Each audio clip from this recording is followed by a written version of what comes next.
শুক্রিয়া, জাযাকুমুল্লাহ খায়ের। এটি একটি গুরুত্বপূর্ণ জিজ্ঞাসা, কেননা প্রত্যেকেরই জানা দরকার যে হজের নিয়ম কানুন কি, কিভাবে হজ পালন করব।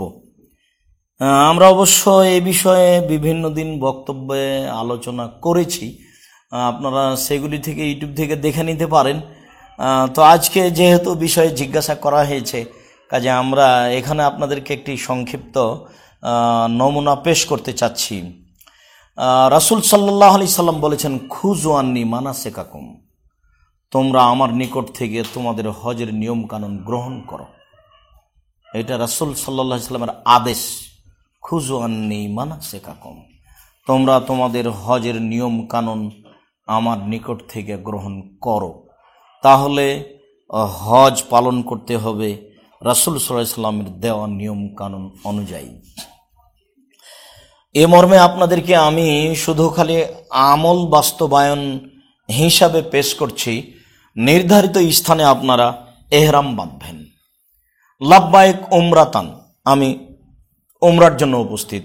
লাব্বাইক আল্লাহুম্মা লাব্বাইক, লাব্বাইক লা শারীকা লাক লাব্বাইক, ইন্নাল হামদা ওয়া নি'মাতা লাক ওয়াল মুলক লা শারীকা লাক। আল্লাহ, আমি তোমার দরবারে উপস্থিত। আল্লাহ, তুমি আমাকে ডাক দিয়েছো, তোমার ডাকে আমি উপস্থিত। প্রশংসা তোমার, অনুগ্রহ তোমার, রাজত্ব তোমার, কোনো শরিক নাই তোমার। এই দোয়া পড়তে থাকবেন, যার যত জোরে সম্ভব। মহিলারা স্বাভাবিক কণ্ঠে পড়বে। পড়তে পড়তে আপনারা চলে গেলেন হারামের আশেপাশে কোনো এক জায়গাতে অবস্থান করলেন। আমি আপনাদেরকে আমার অভিজ্ঞতাতে বলছি, আপনারা হারামের ওখানে পৌঁছে মক্কায় হোটেলে উঠে তাৎক্ষণিক কাবা ঘরে যাবেন না। একটু প্রস্তুতি নেবেন, গোসল টোসল করার প্রয়োজন থাকলে সব কিছু সেরে নিয়ে যখন দেখবেন যে আমি স্বাভাবিক হয়েছি তখন যাবেন। সম্মানিত দর্শক মণ্ডলী, আপনি তো এহরাম বেঁধে লাব্বাইক মর্মে দোয়াটি পড়ছেন। আবু হুরায়রা রাদিয়াল্লাহু তাআলা আনহু বলেন, আকবালা রাসূলুল্লাহ সাল্লাল্লাহু আলাইহি ওয়াসাল্লাম ইলাল হাজরিল আসওয়াদ। রাসূল সাল্লাল্লাহু আলাইহি সাল্লাম হাজরে আসওয়াদের কাছে আসলেন। ফাস্তালামাহু, তাকে চুমা দিলেন। সুম্মা তফা, তারপর তিনি বাইতুল্লাহ তফ করলেন। সুম্মা যাহাবা ইলা সাফা ফাআলাহু, তারপর তিনি সাফা পাহাড়ের উপরে উঠলেন। সুম্মা নাযারা ইলাল কাবা ওয়া যাকারাল্লাহু দা, তারপর তিনি কাবা ঘরের দিকে মুখ করলেন, জিকির করলেন, দোয়া করলেন। অত্র হাদিসে স্পষ্ট বোঝা যায় যে আপনার এহরাম বাঁধার পরে প্রথম কাজ হচ্ছে উমরার জন্য কালো পাথরে চুমা দেওয়া। তো আপনি কাবা ঘরে ঢুকে দেখবেন কোথায় রুকনে ইয়ামানির পরে হাজরে আসওয়াদ কালো পাথরের রুকুনটি আছে। ডান দিকে সবুজ বাতি দেওয়া আছে, 2 তলায়, 3 তলায়, 4 তলায়। তখন আপনি বাম দিকে লক্ষ্য করলে এটা হচ্ছে হাজরে আসওয়াদের কোণ, কালো পাথরের কোণ। আপনি তো ওখানে যেতে পারবেন না, খুব ভিড় সেখানে। আপনি সেখানে পৌঁছিতে পারলে আল্লাহ আকবর বলে চুমা দিতেন। তো যেহেতু আপনি সেখানে পৌঁছিতে পারছেন না, হাত দিতে পারলেও হাত স্পর্শ করে আপনি চুমা দিতেন। যেহেতু এখন মুখ লাগাতে পারছেন না, হাত লাগাতে পারছেন না, এখন দূর থেকে বলবেন প্রথম হিসাবে বিসমিল্লাহ আল্লাহু আকবার। এখন আপনি ঘুরতে আরম্ভ করেন। এ হলো আপনার তফ শুরু। এখন যে আপনি কাবা ঘর তফ করছেন, শুরু করলেন, কোনো নির্ধারিত দোয়া নেই। যা আপনার স্মরণে আছে তা আপনি বলতে থাকুন। কিছুই যদি না পারেন, কিছু জিকির আজকার করেন, নিজের পাপের জন্য ক্ষমা চান। এবার যখন আপনি রুকনে ইয়ামানিতে আসলেন, কালো পাথরের আগের রুকুনটা, হাজরে আসওয়াদের আগের রুকুনটা রুকনে ইয়ামানি, এইখানে আপনি একটা নির্ধারিত দোয়া পড়বেন, রব্বানা আতিনা ফিদ দুনিয়া হাসানাতাও ওয়া ফিল আখিরাতি হাসানাতাও ওয়া কিনা আযাবান্নার। সম্মানিত দর্শক মণ্ডলী, ওই রুকনে ইয়ামানি থেকে নিয়ে কালো পাথর পর্যন্ত এই দোয়াটি নির্ধারিত, যে যতবার পারে। তবে রুকনে ইয়ামানিকে চুমা দিতে হবে না। আপনি যদি অনুকূলে হয় তাহলে স্পর্শ করতে পারেন। এবার আপনি কালো পাথরের এখানে এসে বললেন আল্লাহ আকবার, হাতটি এভাবে উঠাবেন, হাতে চুমা লাগাবেন না। এ হলো 2। এভাবে ঘুরবেন 3 বার, জোরে চেষ্টা করবেন একটু দৌড়ানোর, নইলে পা ঘন ঘন উঠাবেন, তাকে বলা হয় রামাল।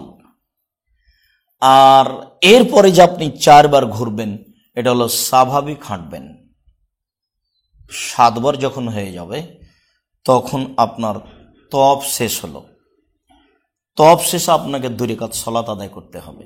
সম্মানিত দর্শক মণ্ডলী, এখানে আরেকটি কথা আপনাদের মনে রাখতে হবে, এই যে তওয়াফের সময় যারা পুরুষ মানুষ তাদের একটি চাদরটি গায়ে দেওয়ার একটা পদ্ধতি আছে। ওই তওয়াফের জন্য, হজ সফরের জন্য যে কাপড় নিয়েছেন, সেই কাপড়টাকে আপনি ডান বগলের নিচ দিয়ে বাম কাঁধের উপরে রাখবেন। ওই কাপড়টার 2 মাথায় বাম কাঁধের উপরে থাকবে, আর অর্ধি আপনার ডান বগলের নিচে থাকবে। একে বলা হয় ইজতেবা। পুরুষের জন্য এটা জরুরি, মহিলাদের জন্য এগুলো লাগবে না। এইভাবে কাপড়টা রেখে তিনি তওয়াফ করবেন। 7 বার যখন তওয়াফ হয়ে যাবে তখন তিনি 2 রাকাত সালাত আদায় করবেন। মাকামে ইব্রাহিমের পাশে সালাত আদায় করতে পারেন, তবে এত ভিড়ের মধ্যে সালাত আদায় করা যায় না। রাসূল সাল্লাল্লাহু আলাইহি সাল্লাম সেখানেই সালাত আদায় করেছেন আর বলেছেন ওয়াত্তাখিযু মিন মাকামে ইব্রাহিম মুসাল্লা। আল্লাহ তাআলার আদেশ যে তোমরা ইব্রাহিমের এই মুসাল্লাকে সালাতের জন্য নির্ধারণ করে নাও। সালাত আদায় করতে পারলে ভালো, কিন্তু এখন ভিড়েও ওখানে সালাত আদায় করা যায় না। সুবিধা মতো জায়গায় সালাত আদায় করবেন। সালাত আদায়ের জন্য প্রথম রাকাতে পড়বেন সূরা কাফিরুন, আর দ্বিতীয় রাকাতে পড়বেন সূরা ইখলাস। এই তওয়াফের কাজ শেষ। 2 রাকাত সালাত আদায় করার পরে জমজমের পানি পান করতে হবে, এটা কিন্তু জরুরি নয়। পিপাসা লাগলে পান করবেন, না লাগলে পান করবেন না। এইবার চলেন সাফা মারওয়া সাই করার জন্য। ওখান থেকে যেই দিকে আপনার কালো পাথর আছে সেই সাইডেই আছে আপনার সাই করার জন্য সাফা। আপনি ওইদিকে চলতে থাকেন। সাফা পাহাড়ের কাছাকাছি যখন যাবেন, এখন তো আর ওইভাবে পাহাড় নেই, এখন তো 2 তলা 3 তলা 4 তলা করা আছে, আর খুব উন্নত মানের ব্যবস্থা, এসি লাগানো আছে। তবে 1 তলা এবং 2 তলায় গেলে পাহাড়ের কিছু চিহ্ন দেখতে পাবেন। ওরা কিছু পাহাড়ের চিহ্ন দেখা যাবে, এইভাবে স্টিল রড দিয়ে ঘিরে রেখেছে। তো ওখানে যখন পৌঁছিবেন একটু ধৈর্য ধারণ করে কাজ করার চেষ্টা করুন। একেবারে যেখানে স্টিল রডগুলি লাগা আছে সেখানে চলে যাবেন। সেইখানে চলে যাওয়ার পরে কাবা ঘরের দিকে লক্ষ্য করবেন। কাবা ঘরের দিকে মুখ করে বলবেন লা ইন্নাস সাফা ওয়াল মারওয়াতা মিন শায়রিল্লাহ। অবশ্য উঠার সময়তে এটা পড়বেন। যখন পাহাড়ের দিকে আগিয়ে যাচ্ছেন তখন বলবেন ইন্নাস সাফা ওয়াল মারওয়াতা মিন শায়রিল্লাহ। এরপরে আপনি কাবা ঘরের দিকে মুখ করে বলবেন লা ইলাহা ইল্লাল্লাহু ওয়াহদাহু লা শারীকা লাহু লাহুল মুলকু ওয়া লাহুল হামদু ওয়া হুয়া আলা কুল্লি শাইইন কাদির। এইটি পড়ার পরে আপনি আরও কিছু তাকবীর জিকির আজকার করতে পারেন।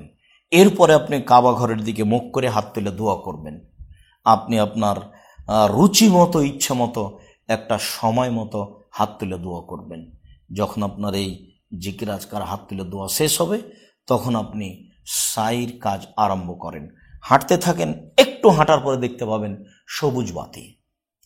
এখান থেকে নিয়ে আপনার ওই 15 থেকে 20 হাত পর্যন্ত আরেকটা সবুজ বাতি পাওয়া যাবে। এইটুকু আপনি স্বাভাবিকভাবে দৌড়াবেন। এখানে হাজেরা রাদিয়াল্লাহু তাআলা আনহা ওই বাচ্চার পানির জন্য একটু দৌড়িয়েছিলেন পাহাড় থেকে নেমে। মহিলাদেরকে দৌড়াতে হবে না, এই বিধান এখন মহিলাদের জন্য নয়। আর তাদেরকে একটু কাপড় উঠিয়ে দৌড়াতে হবে, এ কথাও ঠিক নয়, যা অনেককে দেখা যায়।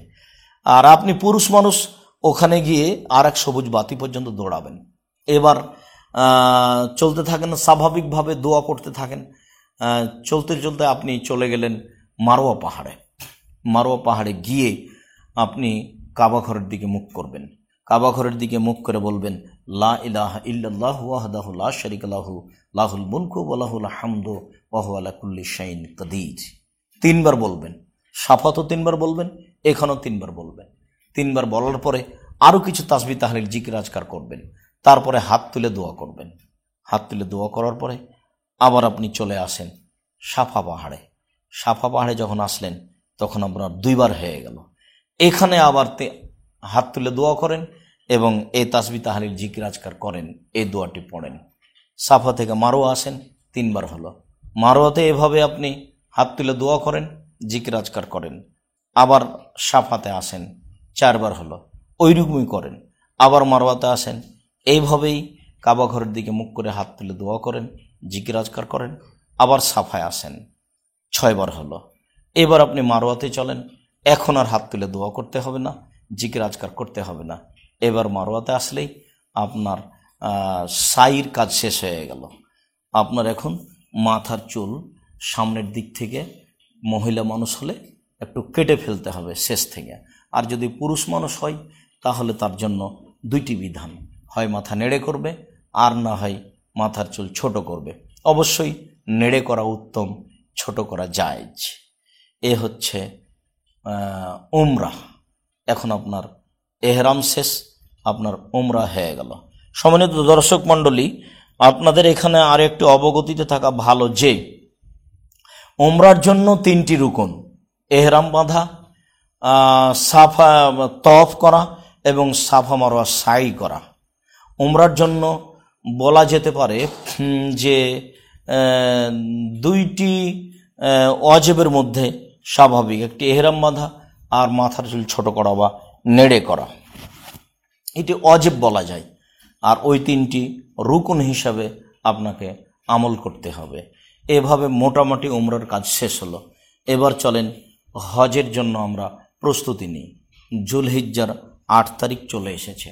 হোটেলে আছেন বা পৃথিবীর যে কোনো স্থানে আছেন, চেষ্টা করুন 8 তারিখে এহরাম বাঁধা। ফজরের সালাতের পরে লাব্বাইক হাজ্জাতান বলে এহরাম বাঁধবেন। তারপরে দোয়া শুরু হয়ে গেল, লাব্বাইক আল্লাহুম্মা লাব্বাইক, লাব্বাইক লা শারিকা লাক, লাব্বাইক ইন্নাল হামদা ওয়ান নি'মাতা লাক ওয়াল মুলক লা শারিকা লাক। এহরাম বেঁধে নিজ স্থান থেকে, হোটেল থেকে বা যারা মক্কায় যেখানে আছে সেখান থেকে এহরাম বেঁধে চলে আসবে। উল্লেখ্য যে দিনী ভাই বোন, আপনার একটা কথা মনে রাখবেন, ওখানকার অনেক শায়েখ ফতোয়া দিয়েছেন যে সৌদি আরবে যারা মক্কার আশেপাশে আছে তাদেরকে তানিমে গিয়ে এহরাম বাঁধতে হবে, এ কথা ঠিক নয়। রাসূল সাল্লাল্লাহু আলাইহি সাল্লাম বলেছেন এহরাম বাঁধবে আহলু মাক্কা মিন মাক্কা, মক্কার লোকেরা মক্কা থেকে, তার স্থান থেকে, বাড়ি থেকে, ঘর থেকে এহরাম বাঁধবে, এ কথাই ঠিক। তাকে তানিমে গিয়ে এহরাম বাঁধতে হবে, এ কথা ঠিক নয়। কেউ যদি ফতোয়া দিয়ে থাকেন সেই ফতোয়া ভুল হবে, এ কথাই ঠিক। মক্কার লোকেরা তার বাড়ি থেকে এহরাম বাঁধবে, এ কথাই ঠিক। এটা সহিহ হাদিসের প্রতি আমল। যে যে বলুক আপনারা এই ব্যাপারে সতর্ক, সাবধান থাকুন, তানিমে গিয়ে আপনাকে এহরাম বাঁধতে হবে না, এরকম বিধান রাসূল সাল্লাল্লাহু আলাইহি সাল্লাম বলেননি। যে কোনো শায়েখ বললেও তার কথা বাতিল বলে গণ্য হবে। আপনি স্থান থেকে এহরাম বাঁধা বের হন, আপনি ঘর থেকে উস্কলকে এহরাম বাঁধা বের হবেন, আপনি মক্কার মানুষ। লাব্বাইক হাজ্জাতান বলে বাড়ি থেকে বের হবেন গোসল করার পরে। আপনি আসেন মিনাই, দোয়া চলতে থাক, মিনাই পড়বেন 2 রাকাত জোহরের সালাত কসর, আসরের 2 রাকাত সালাত কসর, মাগরিবের 3 রাকাত সালাত কসর নেই, এশার 2 রাকাত সালাত কসর, ফজরের 2 রাকাত সালাত আদায় করে মিনা ত্যাগ করে সকালে সকালে বের হবেন ফজরের সালাতের পরে। সম্মানিত দর্শক মণ্ডলী, আমরা আর কি বলি আপনাদেরকে, মুআল্লিমের কাছে সব হাজিরা জিম্মি। রাত 9টা 10টার সময়তেই মিনা থেকে নিয়ে চলে যাচ্ছে আরাফার মাঠে। এই আমল ঠিক নয়। আপনারা যারা হজ করতে যাচ্ছেন, মহিলা হন আর পুরুষ হন, হজ তো একটা জেহাদ। এত দুর্বল হচ্ছেন কেন? মনটা আপনার ভেঙে যাচ্ছে কেন? আপনি কেন বলছেন যে কোথায় সব থাকবে, কোথায় হারিয়ে যায় নাকি? এই কথা আপনি কেন মনে করছেন? রাসূল সাল্লাল্লাহু আলাইহি সাল্লাম বলছেন জিহাদুল কাবীর ওয়াল যায়ফ ওয়াল মারা আল হজ্জ ওয়াল উমরা। যারা বৃদ্ধ মানুষ, যারা দুর্বল মানুষ, যারা মহিলা মানুষ, তাদের জন্য জেহাদ হচ্ছে হজ আর উমরা। তাদেরকে জেহাদের মাঠে যেতে হবে না? তাহলে আপনি জেহাদ করতে এসেছেন, যে জেহাদের কথা রাসূল সাল্লাল্লাহু আলাইহি সাল্লাম বলছেন, এই হজই হচ্ছে জেহাদ আর উমরাই হচ্ছে জেহাদ। তা একটু ভয় পেয়ে গেলেন? সবাই চলে যাচ্ছে রাত 10টার সময়তে, আমি কি করি, সকালে যেতে পারবো কিনা? কেন যেতে পারবেন না? হারিয়ে যাবেন। ও তো 50 কিলোমিটার দূরে নয়, 10-12 কিলোমিটারের মধ্যেই রয়েছে সব। ওখানেই মুজদালেফা, ওখানেই আরাফা, ওখানেই মিনা। 50 কিলোমিটার নয়, 20 কিলোমিটার নয়, সব 10 থেকে 12 কিলোমিটার, 8 কিলোমিটার ব্যবধানে আছে সব। অতএব আপনারা মিনাতে ফজরের সালাতের পরে বের হবেন মিনা থেকে আরাফার উদ্দেশ্যে। দোয়া চলতে থাকবে, লাব্বাইক আল্লাহুম্মা লাব্বাইক লাব্বাইক লা শারীকা লাক লাব্বাইক ইন্নাল হামদা ওয়ান নি'মাতা লাক ওয়াল মুলক লা শারীকা লাক।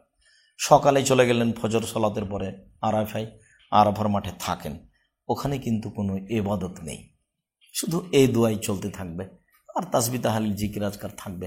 এখানে কিন্তু খাওয়ার খুব ব্যবস্থা, অত খাবেন না, কেননা ইবাদতের গুরুত্বপূর্ণ কাজ সামনে আসছে। 10 তারিখ অনেক কাজ আছে, বেশি খায়েন না, পেশাব পায়খানার জায়গা খুব কম এবং খুব ভিড়, যার জন্য এত খাওয়ার প্রতি আগ্রহী হয়েন না, স্বাভাবিক থাকবেন। দেখবেন চতুর্দিক থেকে খালি খানা পানি আর মাঠা খালি বহে চলে আসছে বন্যার মতো। তো খুব সতর্ক থাকবেন। দিন যত যাবে ইবাদতের গতি তত বাড়বে। দুঃখিত, বাস্তবতার কথা আপনাকে কি বলি, 2টার পর থেকে মুআল্লিম আপনাকে মুজদালিফা নিয়ে যাওয়ার জন্য পিড়াপিড়ি করবে, আর 2টা নয় 4টার পরে গিয়ে ইবাদতের কাজ, হাত তুলে দোয়া করা, কান্নাকাটির কাজ আরম্ভ হচ্ছে। আরাফার দিন যত দিন যাবে শেষের দিকে কান্নাকাটি ইবাদতের গত তত বাড়বে। ঠিক আসরের পর থেকে নিয়ে বুখারী মুসলিমের হাদিসে বোঝা যায় যে সূর্য ডুবা পর্যন্ত রাসূল সাল্লাল্লাহু আলাইহি ওয়াসাল্লাম দোয়া পড়লেন, হাত তুলে দোয়া করলেন। তিনি বললেন, খায়রুদ দুআয়ে দুআ ইয়াউম আরাফা, আরাফার দিনের দোয়া সবচেয়ে উত্তম দোয়া। তিনি বললেন, ওয়া খায়রু মা কুলতু আনা, সবচেয়ে উত্তম দোয়া যা আমি বলেছি, অল আম্বিয়া মিন কাবলি, এবং আমার পূর্বে সকল নবীগণ বলেছেন, সেটি হলো উত্তম দোয়া। লা ইলাহা ইল্লাল্লাহু ওয়াহদাহু লা শারীকা লাহু লাহুল মুলকু ওয়া লাহুল হামদু ওয়া ইউমিতু ওয়া হুয়া আলা কুল্লি শাইইন কাদির। এইটুকু যদি এইভাবে বলতে না পারেন, তাহলে এতক্ষণ পর্যন্ত যা বলছিলাম তাই বলবেন, লা ইলাহা ইল্লাল্লাহু ওয়াহদাহু লা শারীকা লাহু লাহুল মুলকু ওয়া লাহুল হামদু ওয়া হুয়া আলা কুল্লি শাইইন কাদির। তারপর আপনি হাত তুলে দোয়া করেন, দীর্ঘ সময় পেলে হাত তুলে দোয়া করেন, কান্নাকাটি করেন, আবার দোয়া শেষ করেন, কিছু জিকির আজকার করেন। দিন যত যাবে কান্নাকাটি দোয়া প্রার্থনা আপনার তত বেশি হবে। আয়েশা রাদিয়াল্লাহু তাআলা আনহা বলেন, রাসূল সাল্লাল্লাহু আলাইহি সাল্লাম বলেছেন, মা মিন ইয়াউমিন আকসারা ইতাকাল্লাহু তাআলা ফিহি মি আবদান মিনান নারে মিন ইয়াউমি আরাফা। আরাফার দিনে আল্লাহ তাআলা মানুষকে যত জাহান্নাম থেকে মুক্তি দেন, পৃথিবীতে আর কোনো দিন আর কোনো স্থানে মানুষকে জাহান্নাম থেকে তত মুক্ত দেন না, তত মুক্তি দেন না, মানুষ তত জাহান্নাম থেকে মুক্তি পায় না। হোক না কেন সেটা লাইলাতুল কাদর, হোক না কেন সেটা জুমার দিন, হোক না কেন সেটা রাতের একটা শেষ অংশ, যে অংশে আল্লাহ তাআলার কাছে যা মানুষ বলে তাই আল্লাহ শোনেন। লাইলাতুল কাদর এরকম মানুষ মুক্তি পায় না, জুমার দিনও মানুষ এরকম মুক্তি পায় না, রাতের শেষ অংশ মানুষ এরকম মুক্তি পায় না। রাসূল সাল্লাল্লাহু আলাইহি সাল্লাম বলছেন যে আরাফার দিনে আল্লাহ তাআলা মানুষকে যত জাহান্নাম থেকে মুক্তি দেন, আর কোনো দিন তত দেন না। তারপরেও তিনি ফেরেশতাদের সামনে গর্ব করে বলেন, শোনো ফেরেশতা, এরা কি চায়, মারাদা হাওলায়, এরা কি চায়। অন্য এক হাদিসে এসেছে, আল উমর ওয়াল হাজ্জ আফদুল্লাহ, যারা হজ করে, যারা উমরা করে, তারা আল্লাহর মেহমান। দাহুম ফাআজাবুহু, আল্লাহ তাদের ডাক দিয়েছেন, তারা ডাকে সাড়া দিয়েছে। ওয়াসালুহু ফাআতাহুম, তারা যা চাইবে আল্লাহ তাকে তাই দিয়ে দিবেন। সম্মানিত দর্শক মণ্ডলী, দিনী মুসলিম ভাই বোন, আরাফার দিন কেমন দিন, কি দিন, আপনাকে আমি কি দিয়ে তা বুঝাই, যেই দিনে মানুষ সবচেয়ে জাহান্নাম থেকে বেশি মুক্তি পায়। এরপরে আপনাকে এখানে একটা কথা বলে রাখি, মনে কিছু নিয়েন না। যারা হজ সফরে উপস্থিত হয়েছে তারা সবাই আল্লাহর মেহমান, তার মানে তারা খুব সম্মানী মানুষ। এটা আরাফার মাঠ, জাহান্নাম থেকে মুক্তি পাওয়ার ব্যাপারে পৃথিবীর ব্যতিক্রম একক স্থান, আর কোনো স্থান এরকম নয়।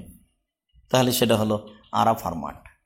আর যিনি ইমামতি করছেন তিনি হারামের ইমাম হবেন বা এরকম তাদের একটা গ্রহণীয় সরকারি ইমাম হবেন, তাহলে তিনিও ভালো, আরাফার মাঠও ভালো, হাজিরাও আবার আল্লাহর মেহমান, এরপরে সবাই মিলে হাত তুলে দোয়া করেন না।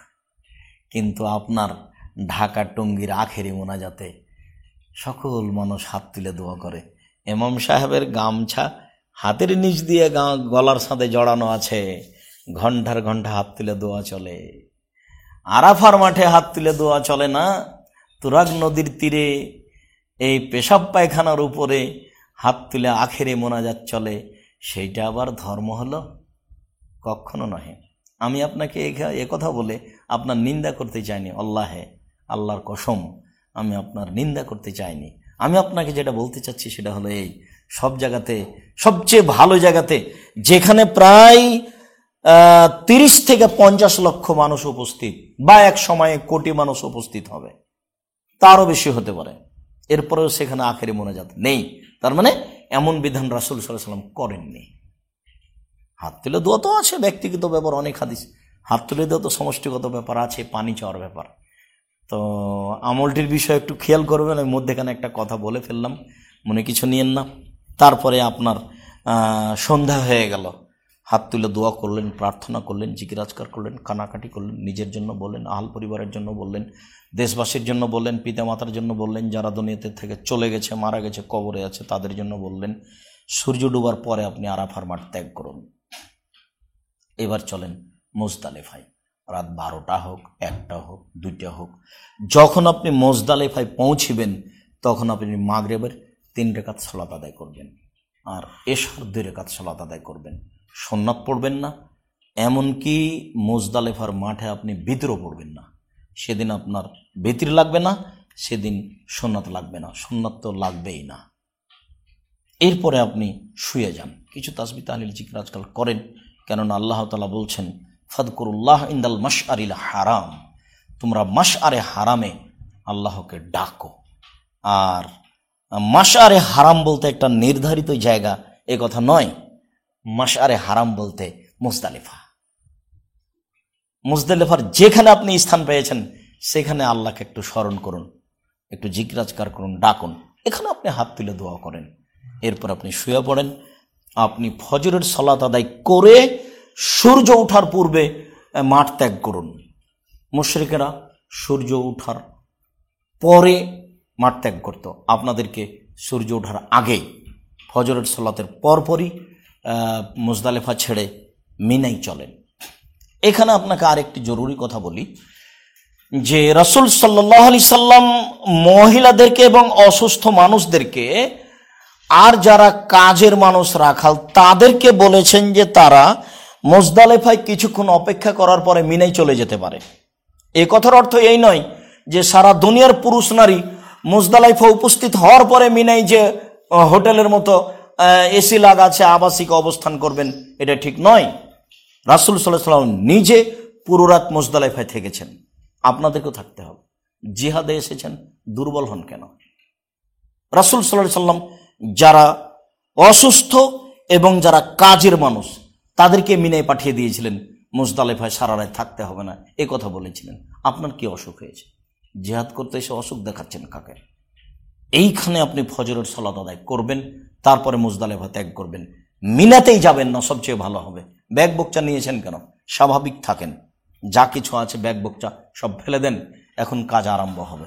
ফজরের সালাত আদায় করার পরে এবার চলেন, যেতে হবে পাথর মারতে, জামারাতুল আকাবা, সবচেয়ে বড় জামারা। পাথর মুজদালিফায় নিতে হবে এ কথা নয়, পাথর ধুয়ে নিতে হবে এ কথা নয়, পাথরে ফুঁক দিয়ে নিতে হবে এ কথা নয়, পাথর পাথরই স্বাভাবিক নিতে হবে। একটা 7টা পাথর নিলেন, বাকি দিনগুলোর জন্য এক জায়গাতে নিয়ে নেবেন। আপনি মুখে পড়ছেন লাব্বাইক আল্লাহুম্মা লাব্বাইক লাব্বাইক লা শারিকা লাক লাব্বাইক ইন্নাল হামদা ওয়ান নি'মাতা লাকা ওয়াল মুলক লা শারিকা লাক, মুখে বলছেন, সাথে 7টি পাথর আছে। এবার চলতে থাকেন মিনার দিকে পাথর মারার জন্য। কোন ফ্লোরে উঠছেন? মাঝে মধ্যে লেখা আছে first floor, second floor, third floor, প্রথম স্তর, দ্বিতীয় স্তর, তৃতীয় স্তর। আপনি দেখতে পাবেন, পান আর না পান কোনো সমস্যা হবে না। রাস্তা ওইভাবে পুলিশদের রেডি করা আছে, আপনি বুঝতে পারবেন না যে আমি কোন স্তরে যাচ্ছি। এমনভাবে এই জায়গাটাকে তো প্রস্তুত করা আছে যে আপনার হিসাব নিকাশের বাইরে আছে। যখন আপনি প্রথম জামরায় পৌঁছিলেন তখন বাম দিক দিয়ে উঠবেন, ডান দিক দিয়ে নয়। ডান দিক দিয়ে উঠতে পারেন, জায়েজ, কোনো সমস্যা নেই, কিন্তু রাসূল সাল্লাল্লাহু আলাইহি ওয়াসাল্লাম যেভাবে পাথর মেরেছেন সেভাবে যদি পাথর মারতে চান তা এবার লোক কিন্তু দুই ভাগে ভাগ হয়ে যাচ্ছে। প্রথম জামরাতেই দেখতেই পাবেন একেবারে শাঁসা শাঁসা শব্দ করছে, মানুষ হাঁটছে। আপনি বাম সাইডে উঠতে থাকেন, প্রথম জামরা ছেড়ে দিলেন, দ্বিতীয় জামরা ছেড়ে দিলেন, তৃতীয় জামরার পাশে গিয়ে দেখছেন মানুষ দূর থেকে খালি পাথর মারছে, শব্দ হচ্ছে পাথর মারার। আপনি প্রথমেই পাথর মারবেন না, একবারে শেষের দিকে আগিয়ে যান, দেখবেন ওইদিক কম আছে মানুষ, ওইদিকে গিয়ে আপনি 7টা পাথর মারেন। রাসূল সাল্লাল্লাহু আলাইহি ওয়াসাল্লাম যখন মেরেছিলেন তখন কাবা ঘর ছিল হাতের বাম দিকে আর মিনা ছিল হাতের ডান দিকে। আপনি উঠার সময় যদি বাম সাইড দিয়ে উঠেন তাহলে এইটা ঠিক হবে। আল্লাহ আকবার বলে পাথর মারবেন, 7টা মারবেন, 7 বার আল্লাহ আকবার বলবেন। এরপরে এইটা মারবেন আপনি ফজরের সালাতের পরে। রামা রাসূলুল্লাহ সাল্লাল্লাহু আলাইহি সাল্লাম আল জামারাতাল আকাবাতা জোহান। রাসূল সাল্লাল্লাহু আলাইহি সাল্লাম জামারাতুল আকাবা প্রথম দিন পাথর মেরেছিলেন চাস্তের সময়, সকাল 7টা 8টা এরকম সময়ে। তবে প্রথম দিন পাথর মারার সময় সূর্য ওঠার পর থেকে নিয়ে সূর্য ডুবা পর্যন্ত সারাদিন মারতে পারেন।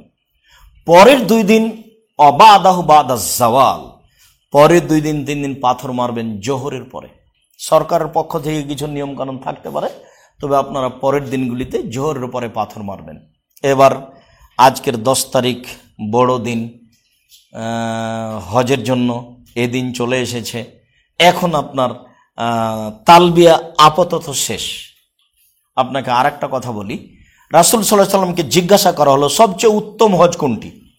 তখন আল্লাহ রাসূল উত্তরে বলেন আল হাজ্জ ওয়াস সাজ্জ, সবচেয়ে উত্তম হজ হলো বেশি বেশি তালবিয়া পড়া, লাব্বাইক আল্লাহুম্মা লাব্বাইক লাব্বাইক লা শারীকা লাক লাব্বাইক ইন্নাল হামদা ওয়া নি'মাতা লাক ওয়াল মুলক লা শারীকা লাক। ওই যে 8 তারিখে শুরু করেছেন, এখন পাথর মারতে যাচ্ছেন, এখন শেষ হবে।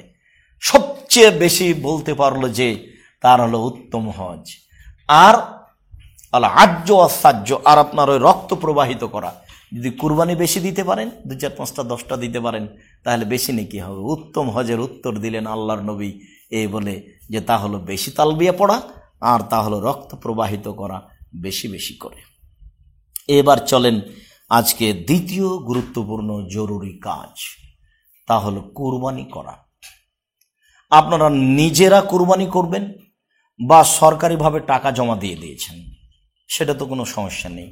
আমি না করছি না, তবে পরামর্শ দিচ্ছি আপনাদেরকে, মুআল্লিমের হাতে টাকাটি হস্তান্তর করিয়েন না।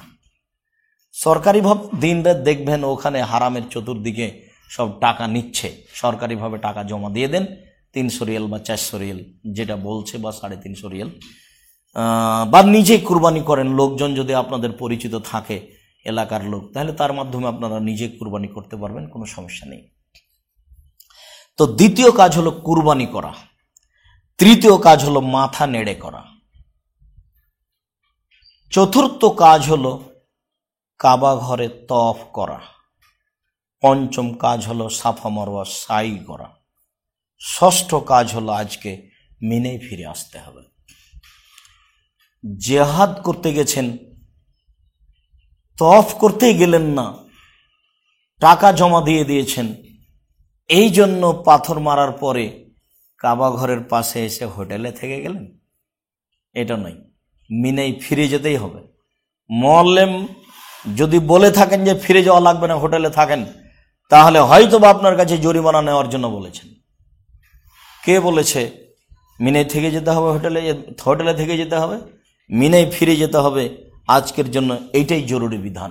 এই বিধানগুলো কোনো একটা ছুটে গেলে আপনাকে জরিমানা দিতে হবে, দম দিতে হবে, এ কথাই ঠিক। সম্মানিত দর্শক মণ্ডলী, দ্বীনি মুসলিম ভাই বোন, আজকের 1 নম্বর জরুরি কাজ, সূর্য ওঠার পরে পাথর মারতে হবে বড় জামরায়। 2 নম্বর কাজ, কুরবানি করতে হবে। 3 নম্বর কাজ, মাথার চুল ছোট করতে হবে বা নেড়ে করতে হবে। 4 নম্বর কাজ, কাবা ঘর তওয়াফ করতে হবে। 5 নম্বর কাজ সাই করতে হবে সাফা মারওয়া। 6 নম্বর কাজ মিনে ফিরে আসতে হবে। তাহলে আজকের মতো আপনার কাজ শেষ হলো। এতটুক যে রাসূল সাল্লাল্লাহু আলাইহি সাল্লামকে জিজ্ঞাসা করা হলো যে আল্লাহর নবী, আমি কুরবানি করিনি, আমি মাথা নাড়াই করে ফেলেছি। আল্লাহর নবী, আমি পাথর মারিনি, আমি কুরবানি করে ফেলেছি। তখন আল্লাহ রাসূল বললেন যে ইফাল ওয়ালা হারাজ, আজকের দিনে কোনোটা আগে করো কোনোটা পরে করো, তাতে কিছু আসে যায় না, করলেই হলো। তো কই আল্লাহ রাসূল তো বললেন না যে 2 দিন পরে করে কোনো সমস্যা নেই, আজকের আগে পরে হলে কোনো সমস্যা নেই। পাথর পরে মেরেছেন, কুরবানি আগে করেছেন, কোনো সমস্যা নেই। মাথার আগে নেড়ে করেছেন, আপনি পাথর পরে মেরেছেন, কোনো সমস্যা নেই। তবে আমি স্বাভাবিক যেভাবে বললাম এটা হলো স্বাভাবিক নিয়ম। সম্মানিত দর্শক মণ্ডলী, আপনি পাথর মারার পরে, কুরবানি করার পরে প্রাথমিকভাবে মুক্ত হয়ে গেলেন, আপনার এহরাম শেষ হলো। পাথর মারার পরে আপনি এহরাম শেষ করতে পারেন, কেননা আব্দুল ইবনে উমর বলছেন রাসূল সাল্লাল্লাহু আলাইহি ওয়াসাল্লাম বলেছেন যে জামারাতুল আকাবা, প্রথম জামারাতে পাথর মারলেই তার এহরাম শেষ। তবে একাধিক হাদিস থেকে বোঝা যায় যে মানুষ স্বাভাবিকভাবে এহরাম শেষ করবে কুরবানি করার পরে। তো কুরবানি করার পরে আপনি গোসল টোসল করে নিয়ে বা মাথা নেড়ে করে নিয়ে গোসল টোসল করার পরে একটু স্বাভাবিকভাবে প্রস্তুতি নিয়ে কাবা ঘরে তওয়াফ করতে যাবেন। সম্মানিত দর্শক মণ্ডলী, আপনার 10 তারিখের কাজ আপাতত শেষ হলো। মিনায় অবস্থান করছেন, পরের দিন জোহরের পরে যাবেন পাথর মারতে। 3টিতেই 21টি পাথর মারবেন। তবে প্রথমটিতে পাথর মারার পরে ডানে বামে একটু সরে যাবেন, সরে গিয়ে কাবা ঘরের দিকে মুখ করে হাত তুলে দোয়া করবেন। দ্বিতীয়টিতে পাথর মারার পরে ডানে বামে একটু সরে যাবেন, হাত তুলে দোয়া করবেন। তৃতীয়টিতে পাথর মারার পরে হাত তুলে দোয়া করতে হবে না। এ হলো 11 তারিখের বিবরণ। আপনারা মিনায় চলে আসেন, অন্য কোথাও অবস্থান করবেন না। মিনায় আসলেন, থাকেন, অত গল্প করিয়েন না। দেখি যে শুধু গল্প আর গল্প, কাজ হয়ে গেছে দুনিয়ার ফেতনার কথা। তাসবিহ তাহলিল কিছু করেন, আজকে হজ শেষ করবেন নাকি এখানে? 12 তারিখে আপনি জোহরের পরে বের হবেন মিনা থেকে। জোহরের পরে বের হয়ে 3টেতেই পাথর মারেন, 3 সাথে 21টি, আল্লাহ আকবর বলে মারবেন। প্রথমটাতে মারার পরে বাম ডানে সরে গিয়ে হাত তুলে দোয়া করবেন। দ্বিতীয়টাতে মারার পরে বাম ডানে সরে গিয়ে হাত তুলে দোয়া করবেন। তৃতীয়টাতে হাত তুলে দোয়া করবেন না। 13 তারিখ। তবে 12 তারিখ করার পরে চলে যেতে পারেন, সহিহ হাদিস। 13 তারিখের জন্য থাকতেও পারেন, না থাকতে পারেন। আজকের মতো হজের কাজ শেষ 12 তারিখে। এখন একটা কাজ থাকলো, যেটাকে বলা হয় কাবা ঘর জিয়ারত করা, তওয়াফুল বেদা, শেষ তওয়াফ। এটাও যদি কেউ ছেড়ে দেয় তাহলে তাকে দম দিতে হবে। কোনো ঋতুবতী মহিলা যদি এই সময়ে ঋতুবতী হয়ে যায় তাহলে তাকে দম দিতে হবে না, ওই দিক দিয়ে তার এটা মাপ। কেননা তার যাওয়ার সময়তে সে ঋতুবতী হয়ে গেলে এই সময়তে তো তওয়াফ করতে পাবে না, তার জন্য মাপ। কিন্তু প্রত্যেকটা ভালো নারী আর পুরুষের জন্য শেষ তওয়াফ করতেই হবে। যদি না করে থাকেন তাহলে দম দিতে হবে। সম্মানিত দর্শক মণ্ডলী, যেদিন আপনারা হারাম ত্যাগ করবেন সেদিন আপনারা এই তওয়াফ করবেন। এই তওয়াফ করার পরে আর হারামে থাকা হবে না, যতই দামি ঘর হোক না কেন। রাসূল সাল্লাল্লাহু আলাইহি ওয়াসাল্লামের এটাই বিধান। সম্মানিত দর্শক মণ্ডলী, আপনারা 13 তারিখে থাকতে পারেন, থাকার পরে যাবেন 13 তারিখে, এভাবে পাথর মারবেন।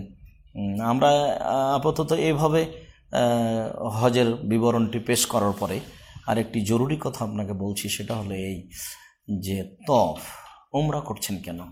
দিনরাত উমরা করতে আপনাকে কে বলল? ও তো আপনার হজটাই বাতিল। তওয়াফ করেন, দিনরাত তওয়াফ করেন।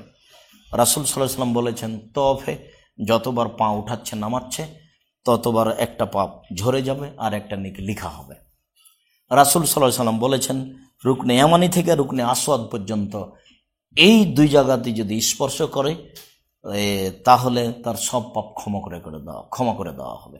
রাসূল সাল্লাল্লাহু আলাইহি ওয়াসাল্লাম বলেছেন, হে আবদে মানাফ, লা তামনু আহাদান আয়াতুফা বিহাজাল বাইত ওয়া সাল্লা আয়াশাতিন মিন লাইলিন ওয়া নাহার। হে আবদে মানাফ, তোমরা কখনো কোনো পুরুষ নারীকে এই কাবা ঘরে তওয়াফ করতে এবং সালাত আদায় করতে নিষেধ করবে না। 24 ঘন্টা সালাত চলবে, সেই জায়গা হলো কাবা ঘর। 24 ঘন্টা তওয়াফ চলবে, সেই জায়গা হলো কাবা ঘর। এখানে কোনো নিষিদ্ধ সময় নেই। এই বিষয়ে আপনারা একটু সতর্ক থাকবেন হজযাত্রী দিনী মুসলিম ভাই বোন। অনেকে কিন্তু এই সময়ে সালাত আদায় করতে, তওয়াফ করতে নিষেধ করবে। আর আপনারাকে আরও একটা কথা বলি যে কোরআন মাজিদ পড়েন, কোরআন মাজিদ তো পড়া ভালো, কোরআন মাজিদ তো পড়তে আল্লাহ রাসূল বলছেন, কিন্তু কাবা ঘরে হেলান দিয়েও পড়লে অক্ষর প্রতি 10 নেকি, বন জঙ্গলে পড়লে অক্ষর প্রতি 10 নেকি। কিন্তু কাবা ঘর যদি এখানে এসে 2 রাকাত সালাত আদায় করেন তাহলে কত নেকি বেশি হবে এটা মানুষ জানে না। আল্লাহ নবী বলেছেন যে মসজিদে নববীতে 2 রাকাত সালাত আদায় করলে অন্য স্থানের চেয়ে 1000 গুণ বেশি নেকি হবে। বাইতুল মুকাদ্দাসে 2 রাকাত সালাত আদায় করলে অন্য জায়গার চেয়ে 1000 গুণ বেশি নেকি হবে। তবে কাবা ঘরে 2 রাকাত সালাত আদায় করলে 1,00,000 গুণ বেশি নেকি হবে, এই অংশটুকু ঠিক নয়। যেসব হাদিসে এসেছে এইভাবে যে ইল্লাল কাবা ইল্লাল বাইতুল হারাম, তবে কাবা ঘর, মসজিদে নববীতে 2 রাকাত সালাত আদায় করলে 1000 গুণ বেশি নেকি হবে, তবে কাবা ঘর, এই পর্যন্ত যে হাদিস এসেছে সেটা ঠিক। মানে কাবা ঘরে 2 রাকাত সালাত আদায় করলে কত বেশি নেকি হবে তা মানুষ জানে না, বেহিসাব। ওখানে কোনো খাতা কলমই নেই। সেইখানে আপনি বসে থাকেন কি করে, গল্প করেন কি করে? যতক্ষণ আপনি কাবার এরিয়া আছেন ততক্ষণ পর্যন্ত 2 রাকাত সালাত আদায় করতে থাকবেন, দিন রাত আপনার শক্তিতে যত কুলাই। সুন্নাত কি আছে? তওয়াফ করেন আর 2 রাকাত সালাত আদায় করেন, তওয়াফ করেন আর 2 রাকাত সালাত আদায় করেন। দেখবেন যারা সহযোগিতা করে ফরজ সালামের পরে পরে বলবে তওয়াফ তওয়াফ তওয়াফ। মহিলা পুরুষ এভাবে বলছে, চোখে পড়ে না আপনার? এত গল্প করেন কেন? কি দেখাতে চাচ্ছেন? ঘরে বসে 2 রাকাত সালাত আদায় করলেন, বলছে কাবা ঘর সবই হারাম। এটা হয়ে গেল, বললেই হলো হারাম, এ কথা ঠিক, কিন্তু এই জামাতের সালাত নেকি হবে, জামাতের নেকি হবে, এই কথা কে বলল? তাহলে আপনি ওখানে বসে বসে 2 রাকাত করে সালাত আদায় করেন, তো দেখে হুজুর কি বলেন আপনাকে? সম্মানিত দর্শক মণ্ডলী, আপনাদের বেশি আমলের জন্য, আল্লাহর সন্তুষ্টির জন্য কথাটি বললাম। আর হজের যে বিবরণ আপনার সামনে পেশ করলাম, আমরা স্বাভাবিক এভাবে বলে থাকি। যদি কোনো জায়গাতে আপনার অস্পষ্টতা হয় তাহলে আপনি বললে আমরা সেই বিষয়ে আপনাকে আবারও সতর্ক করবো ইনশাল্লাহ। আজকের মতো সংক্ষিপ্ত হজের বিবরণ এটুকু বলেই শেষ করছি। শুকরিয়া, জাযাকুমুল্লাহ খায়ের। সুবহানাকা আল্লাহুম্মা ওয়া বিহামদিকা আশহাদু আল্লা ইলাহা ইল্লা আনতা আস্তাগফিরুকা ওয়া আতুবু ইলাইক। আসসালামু আলাইকুম।